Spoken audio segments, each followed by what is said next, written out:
Hi guys, welcome to the Church Split. My name is Will, and today we are talking about atheism versus Christianity, specifically on college campuses. Now, this is a bit different than my normal videos that I've been doing, but I do think it's important because I actually do work with students, and as a Christian, I think it's really important that we actually take a look at some of these interactions. So what we're going to do is we're going to look at a clip from Frank Turek on crossexamine.org, and basically, if you don't know who he is and you've been living under a rock, he travels to different universities, he lectures on the truthfulness of Christianity, and then he does a Q&A where some of the students might offer pushback, he pushes them back, and there's just some really interesting stuff that can come up in these, and I think it's important that we take a look at it because this is the sort of conversation that's actually happening behind the scenes with your students, with your young people in your church and in your families right now. These are the sorts of objections that people are hearing, so you better learn how to deal with it. Let's go ahead and take a look and see what is said. What's your name? My name is Nick. Nick, go ahead, sir. All right, so I'm admittedly not familiar with your work. I kind of showed up to this event late. I was pulled here. I do have a question for you, though. You have never met my mother, then? I definitely have not because met she your mother. would have made you, she would make my works known to you, okay? Yeah, she's about a 5-foot Italian lady. Yeah. And she'll give you any book I've written. Your number one fan? This is my son, yeah. Okay, so real quick, one of the things that bothers me in the theological world is that people like to dog on Frank Turek because they're like, all he wants to do is dunk on students. This is actually like the opposite of that. You actually can see him go out of his way many times in his Q&A sections to try to be likable and try to become relatable, because it is important when you're having worldview conversations, okay? This isn't like what I normally do when I'm talking like my theological differences and it becomes theological fight club where we're all debating and, you know, giving each other our best hooks. This is actual dialogue, doing actual outreach. So it is important that you are likable. It's important that you're relating to people. And it's important that you align yourself into a position where you're like, I'm not your enemy. We might disagree, but I'm not your enemy. And so hear me out. I'm a normal, likable guy. And so I don't really like how people dog on him because he's actually being likable and he's trying to relate to these students. So anyway, we'll keep trucking. All right. So my question to you is one that I ask to anybody when I'm talking about religion. Mm-hmm. And it's to address a huge paradox I see that nobody seems to worry about. So you are presumably very confident in your views. You are not at all concerned that you might be wrong. I could be wrong. That's why I continue to read and continue to search. All right, but I'm not God. I could be wrong. You are still very confident in your ideology and your belief system. You are very confident. I mean, I'm assuming since you're up here on a stage, you've written a book. If I walk into any given room, maybe not this one, I will find people that follow Islam. I will find people that are Jewish. I will find people that follow Hinduism. Mm-hmm. A number of religions, and there have been something like over 500, probably way more, religions in history that have all come and gone. Each of these followers of these various religions is utterly confident that they are correct, that their book has the word, the final word, the word of the Creator, and they will all point to, you know, in my book, this is something that actually happened, this is something that actually happened, this is something that actually happened, so therefore everything is correct, my book is right, I know I'm right. All of these people in the same room are utterly confident that they're correct and the other people are wrong. And to me it seems like a blatant paradox, because I'm assuming you would agree that only one religion can be correct. Well, would you agree with that? If they're contradictory, only one or the other's right or neither are right. Okay, yes. All right. So my question to you is, how do you address that paradox that all these followers of different religions, including yourself, are very, very confident in their views, enough to be able to assert that people in other belief systems are wrong? Well, it's So real quick, I don't mean to cut him off, but it is important that we kind of jump in here. This is actually the sort of claims that you are going to be running into a lot when you're dealing with young people. I'm talking anywhere from like mid-20s on down. This is very common, and it's actually common amongst older people, but it's something that's pretty prominent now, and I deal with it all the time. The issue is an issue of conflation. Just because multiple people are saying something is true does not make them all equally valid, because there's a bunch of people who think the earth is flat. There's a bunch of people who think the earth is round. Okay. Which one is equally more valid? Okay. That is what's happening right here. Just because you have a bunch of people claiming something's true and they are at odds with each other does not suddenly mean that all of them are wrong or that every part of the premise is wrong. If they are all disagreeing on how theology works, but they all agree that God exists, doesn't suddenly mean that God does not exist. It just might mean that the way that person thinks of God does not exist, right? It might be the Christian God or the Jewish God or the Muslim God, whatever that might be. They're all making different truth claims, of course, but this is the issue of conflation.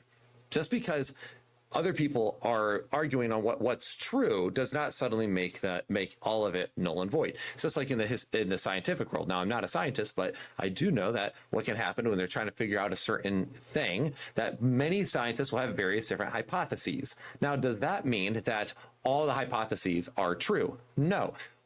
After investigation, they might find that one scientist was right based on the evidence and his hypothesis turned out to be correct, or it could be that they were all wrong and they found out the real truth behind it all. But that was after investigation of the evidence. And so what needs to happen actually instead is an investigation on which religion has the most evidence behind it and which one has the best reasons to believe their particular version of it. For example, we know that the universe all began and started at a singular point. Well, whatever did that had to be probably outside of that singular point, right? It had to be probably timeless. It had to be immaterial. It had to be extremely powerful to do that because we live in a material space. So whatever created the material is probably outside of the material. And people argue about the timelessness of God, and I'm not going to get into like the open theist argument and discussion right here because you can make that work. Maybe time was a property of God or an attribute of God, whatever. And then, but either way, he's immaterial and he had to be very powerful to do the thing and very smart in order to design it all. Okay. That gets you to the creation of the universe. However, that doesn't follow with any pantheon of God or polytheism. So therefore, most polytheistic religions, just on the creation event alone, can't even get off the ground based on evidence. So that's the sort of things that you're going to kind of go through the different evidences and actually narrow things down. And this is why we need to start bringing back proper thinking in our schools. We got to start teaching kids how to think, not just what to think. The problem is with a lot of and we're going to see the book that this young gentleman read here in a minute, is telling people what to think, not how to think. We need to bring back philosophy classes or at least logic classes into our high schools. Please, for the love of all good things, let's start having good teaching in our schools and teaching our kids how to think. But the problem is this is my cynical side coming out. I don't think they want to teach our kids how to think. They definitely want to teach them what to think. That all these followers of different religions, including yourself, are very, very confident in their views, enough to be able to assert that people in other belief systems are wrong. Well, it's not a paradox, Nick. It's just the way truth works. No, it is a paradox. It's not a paradox. And this is why, again, bring philosophy and logic back into schools. Nick is, again, conflating people making truth claims as paradoxical, which it's not. It's just different people think different things are true, and they have to therefore argue for the truth claim. In that all these people, they're not willing to address the fact that the other people across the table are equally confident. They're equally certain. There's an irony here as well. He says that no one wants to address that these people say this. Actually, Nick, I'm sorry to break it to you. You seem like a nice guy, but yes, we do. That's what Frank Turek actually does. That's why there's comparative world religion classes at seminaries, because we do acknowledge that everyone's making truth claims, and what we do instead is we just investigate it and go from there. What do you mean by paradox? Maybe I'm misunderstanding what you mean by that. I mean that only 5 people at a table, each of them has a book. They're all saying I'm the one that's right because my book said so. How do you address that? Well, you look at the evidence. That's what you do. That's what we're trying to do here. Just like if I were to say 4 times 4 equaled 15, and you said, well, Frank, 4 times 4 equaled 16 rather than 15, you would be right and I'd be wrong. And if everybody else thought it was some other number than 16, they would be wrong too, right? Okay, yes, that's correct. But so what types of information then do you use? Again, I'm not familiar. I haven't read your book. Have you been in here for this presentation? I have not. I came in late. I'm just curious if... Oh, well... I mean, that's probably what the presentation was about. Hey, you guys want to hang out another 70 minutes? Huh? All right, I mean, that's fair Nick, enough. you came in really late, brother. No, that's fair. Hey, I'll tell you what. So this is actually, Nick seems like he's being a good sport here. Like, I came in late. I wasn't here for it. Everyone's kind of laughing because it is funny. But, I mean, no reason to roast the guy for it. I mean, I appreciate the fact that he just came in and wanted to have that dialogue. That's actually kind of that's a good thing. And the fact that he's being honest about it. But the thing is again, here, is the truth claims. That's not paradoxical. There's nothing to worry about here when it comes to that. They're all making truth claims. There's nothing wrong with being confident and that you came to the right conclusion, right? It is not wrong for you to be confident that is 4 times 4 equals 16. You're right. That's a good thing. And if you get proven wrong, that's also a good thing because it means you're closer to the truth. So no matter what, if you're believing true things or being proven wrong, both are good things. So no shame in that game. This is where I think Frank could have done better because you'll see here in a minute, he just lays out what they talked about that night as opposed to actually giving them reasons. What I would have probably done here is like, okay, look, I can't repeat the lecture, but let me go ahead and give you a quick elevator pitch. I probably would have gone into the creation of the universe, the design of the universe, and then talked about a couple of evidences for the resurrection of Christianity, like the undesigned coincidences. Like one gospel makes a claim and talks about a story and has some weird details in it that mirrors this story over here that only would happen if they're eyewitnesses. Otherwise, it doesn't make any sense. Also, the martyrdoms, right? Like Paul was, and historians agree, Paul was real and he was a Pharisee and he did actually persecute Christianity. Then what event would have possibly happened for him to become not only a Christian, but one their leading apostle, and then also die for the faith? Well, there's a lot of theories that abound, but that don't make sense because like, oh, for power. Really, power? That got him killed. He lost status. He lost money. He lost those things. So power doesn't really matter, mean that much there because he also died, right? He lost power actually. And he claimed to have seen Jesus, the risen Christ, that he had an encounter on the Damascus Road. So if that's the case, maybe that's the only thing that would change somebody who was so staunch that he was willing to kill Christians versus becoming one. Is that when God revealed himself to him and realized he was actually persecuting God, it was life-changing because Paul really did believe what he said because he actually experienced it. It actually happened. You can point to that sort of thing. You can point to that scholars, you can go to the minimal facts approach if you want, that the scholars agree that Jesus was real, Jesus was killed, Jesus, there's an empty tomb, blah, blah, blah, blah, blah, that Christianity spread. You could go through a lot of those things, but also the fact that Christianity claims that there are eyewitnesses, 500 eyewitnesses is what Paul says. And through those 500 witnesses, that would become verifiable, right? People if you had a good family member that came up to you and went, hey, by the way, I saw this guy rose from the dead and you know this person, you trust this person and they're not crazy. And they're saying, no, straight up, I saw him there. It was the craziest thing ever. Would you believe them? Well, if you probably would, or at least you'd be like, I don't really know what happened. That seems crazy. You might be on the fence, but then there's a bunch of other people saying that they saw it too. Well, then you would just be going, oh, this becomes verifiable. And then it was spread. Christianity was not in a powerful position. They were actually in a less powerful position because they were rejected by the Jewish community and they were rejected by the Roman community. The Romans consider them atheists. So they actually lost power. There was no real good reason to become a Christian besides the fact that they saw a risen Jesus. So what explains all these various data points? We could go on and on and on and on about different various data points, but the point is that a really good explanation, the inference of the best explanation, words are hard, would be that Christianity is true. So, of course, this young man probably doesn't know that. He wasn't there for the lecture. He just sees it as a bunch of books saying that they're all equally true, which is very common amongst young people because they don't realize there's actual historical reasons to believe in Christianity, which is why our churches need to start equipping people on this. We need to not forsake our minds and actually be intellectually honest and intellectually into it, because the intellectuality of our churches has faded over time and basically it's because, you go to Roman Catholic Church, you're going to get your normal mass. You go to Eastern Orthodox Church, you're going to get your normal parish experience there. If you go to Evangelical Church, a lot of them do feel good or moralism sermons. And we've kind of let the brain side of the faith fade away when it used to be that theology was considered the queen of the sciences. We need kind of a renaissance in that area. And that would actually do us a real bit of good. Because what people need to realize, if you're a Christian now and you're going to church, that right now, Alex O'Connor is out there. Richard Dawkins is out there. Christopher Hitchens was out there. You have big name atheists that are out there and they're trying to actually convince your child that God does not exist, that Christianity is false. So you got to be locked and loaded and in that conversation, because if you're not in that conversation, you will be missing out. What we just did is we went through 4 questions. Does truth exist? Does God exist? are miracles possible, and is the New Testament reliable, particularly about the resurrection of Christ? If truth exists, in other words, there is truth, and you would agree with there's truth, if God exists, if there's a being beyond the world who created and sustains the world, if miracles are possible, and we said they were because the greatest miracle has already occurred, the creation of the universe out of nothing, then if Jesus rose from the dead after he predicted it, if he really did rise from the dead, then what we call mere Christianity, C.S. Lewis would call it, the basic essentials of Christianity, are true. And that's what we were talking about here tonight. Okay, I'm sure we would disagree on a lot of those former points, but I did miss a lot of the presentation. So I'll tell you what, if I were to give you a book, would you read it?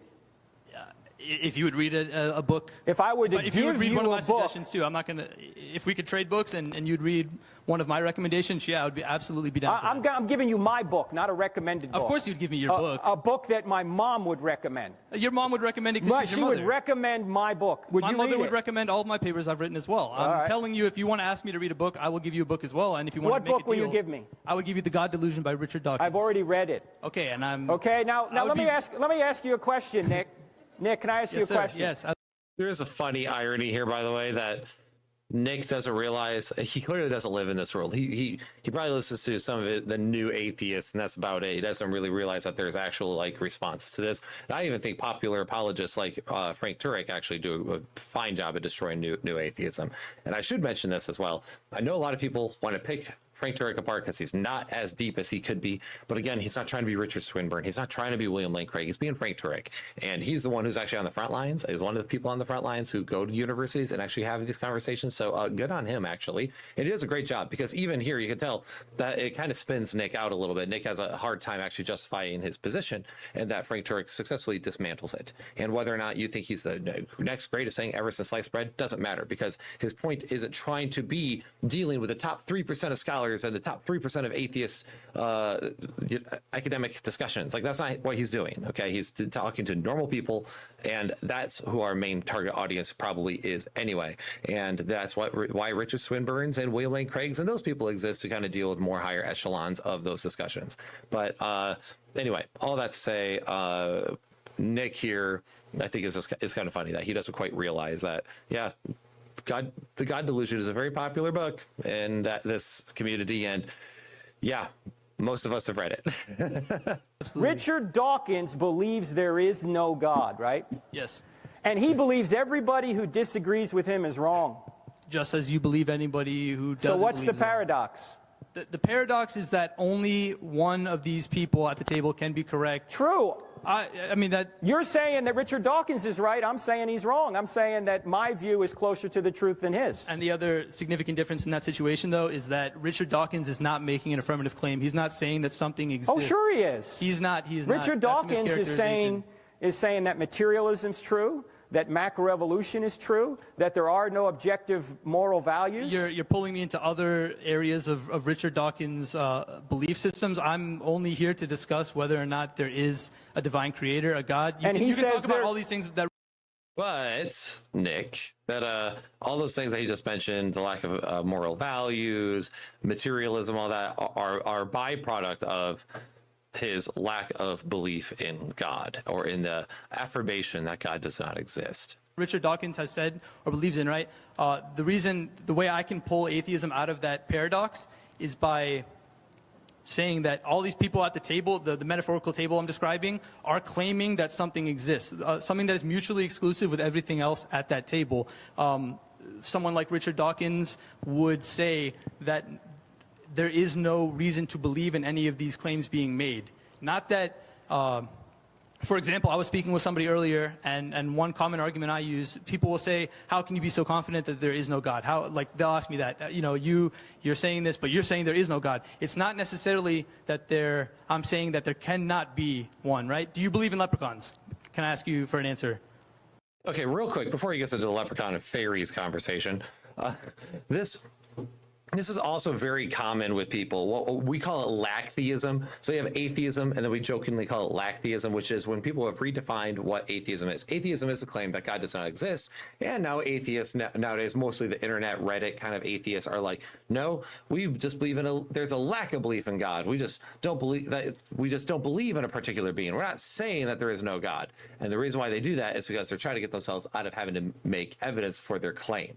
And no matter what, it's really what it is. It's a goalpost shift. That's not what it is. You are making a claim. God does not exist. You believe God does not exist. Therefore, that is your claim. And you don't get to sit here and hide behind like a rhetorical play. And that is actually what happens a lot of times with the new atheists. Is that it's a lot of rhetorical plays, and it's a lot of just that rhetoric. It's plays on words, punchy words, and that's okay. There's a place for being a rhetorician, but that is not ever the main thrust of your argument. You use the rhetoric to emphasize your argument, and here it's not actually working very well for Nick. And Nick, again, seems like a nice guy, but honestly, it's probably just because he doesn't understand the differences here, because he's not been taught well on these things. He's bought into the rhetoric as opposed to buying into good reason. So yeah, this whole thing of we're not making a claim. No, everyone's making a claim. Judaism, Islam, Christianity, atheism, all of them are making claims about something, and it is all incumbent upon them to make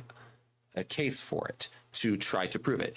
For example, atheism, they need to prove that God does not exist. And there's really only two arguments that I think even close to get close to getting off the ground, which is divine hiddenness and the argument from suffering. I don't even think the argument from evil exists, because I don't even think you can come to objective moral values without belief in God. So if atheism is true, you cannot complain about evil, because there is actually no evil that exists on atheism. Even according to Richard Dawkins, who famously said there is no right, no wrong, no evil, just a cold, indifferent universe and pitiless existence, things like that. He does not believe in morality at all. So if that's the case, then you can't really make even an argument from evil. You can only make an argument from suffering, which is a small distinction, but an important one. But even that doesn't really get off the ground if you get into soul building theodicies and everything else. So anyhow, this isn't, we're nearing the end of this clip, but I just think all this is important that we kind of unpack, because this is the sort of thing that you're going to run into when you're working with students, and why churches need to actually start learning to respond to this stuff. And I'm thankful I'm at a church that does. I haven't seen any evidence for leprechauns. So you don't believe in them? No, I don't. Okay, do you believe in fairies? You don't believe in those, right? Nick, but you see, the God of the Bible is not like a being inside the universe, like a fairy or Thor. It's not about whether it's a being, or it's about the fact that it's a claim, right? It's a truth claim. Right. You don't believe in these things, right, because there is no sufficient. Sufficient meaning stands the test of logic.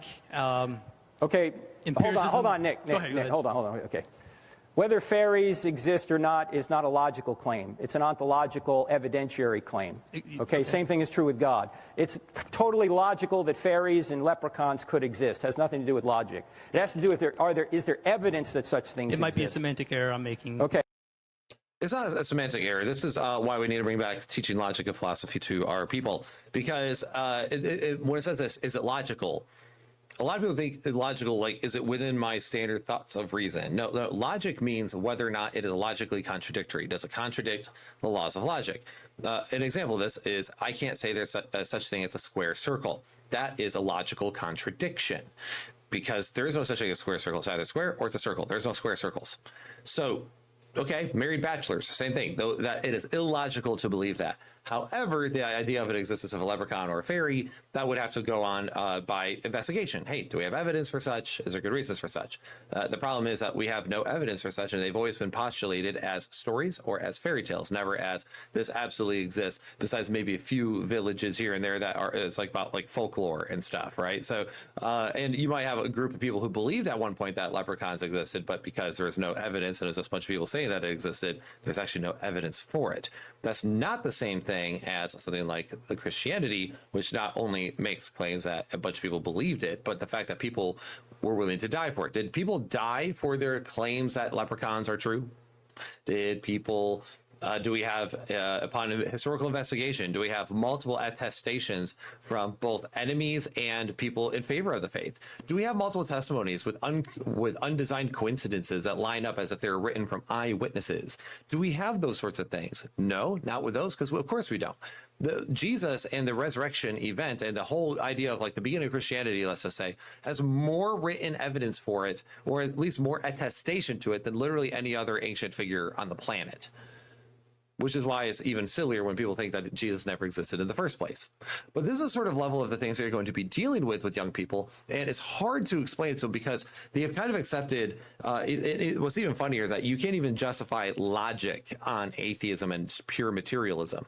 Like Richard Dawkins can't affirm logic. You have Dr. Sam Harris, who wrote that free will is an illusion because they are materialists, they're naturalists, they are atheists who don't believe in anything like that. So therefore, they have to believe that you are nothing but your nature and your nurture. You are just your genetic code, and your will, your thoughts, and all those things are actually predetermined by your genetic makeup. In other words, as Frank Turek will mockingly call it, or polemically say, you're a meat robot. So you actually don't even have ways to investigate proper evidence and look into things and study things because you actually don't have the free will to even epistemologically like study things, understand things, apply those things, and then change your mind on those things. Those don't work. So anyway, all that to say that Nick seems like a good young man. He seems like he's nice and all that. He just seems like he probably doesn't know the ins and outs of these conversations that are actually taking place. But what we need to do with all this, so we do need to understand that these are the conversations that are happening. I get so tired of apologists dunking on Frank Turek when he's actually out there doing more than just writing Facebook posts or doing little videos that nobody watches online. He's actually out there on the front lines doing this sort of thing. So I actually really appreciate his work because it actually does, it is effective. Now, is there sometimes a little bit of a slam dunk on them? Yes, but that is part of the nature of what what we do is. It is a worldview battle. We are battling for the worldview of the next generation and for the generation now. And when somebody comes up, and this is really important that we address this, because when Peter was screwing up, Paul confronted him to his face. And we see Paul do that again in Philippians. He literally calls out a woman in the middle of the letter. These letters would have been read publicly, by the way. And even to this day, we're reading it publicly. He calls out a woman for being a pain in the neck in the church. Sometimes we need to do that. Sometimes we do need to dunk on somebody in order for them to understand how bad of an argument they actually just made. And it's not because you want them to feel worse and terrible and humiliated, but sometimes we need to be humiliated and therefore humbled, as the word implies, so that way we can be brought under better truth. Because here's the thing. If you believe true things, that's awesome. If you're already right, you're right, and that's great. But if you get proven wrong, that's also great because it means that you're closer to understanding the truth. That's why, like, it's always great when I find out that I was wrong on something. I get really excited, and I like to study something even further and look into something further. And I changed my mind on so many things. Old Will would think older Will is a heretic and like a limp-wristed liberal, even though literally none of those things. But younger Will would have thought that because I have changed so much, and I've investigated these things, and I've realized, okay, some of these things aren't true. And if anyone is familiar with me, I'm pretty darn conservative. But just because I reject a lot of my previous thoughts and things, old Will would not be a fan of new Will. So anyway, all that said, guys, do me a favor and like and subscribe to the channel, share this around, comments. That does help the algorithm quite a bit. And if you'd like to support this ministry, you can support it on Patreon for as low as $1 a month. There is going to be exclusive content that starts coming to that. I'm going to start audio recording some of my teaching so that way people can get that if they would like and be posting that on Patreon like I used to do back in the day when I was teaching apologetics classes. But anyway, guys, I hope this was a blessing to you, and let me know what you think about this conversation and what do you see as the most common objections that people will use in conversations about religion today. So guys, hope this was fun. Take care. God bless, and we will see you on the next one.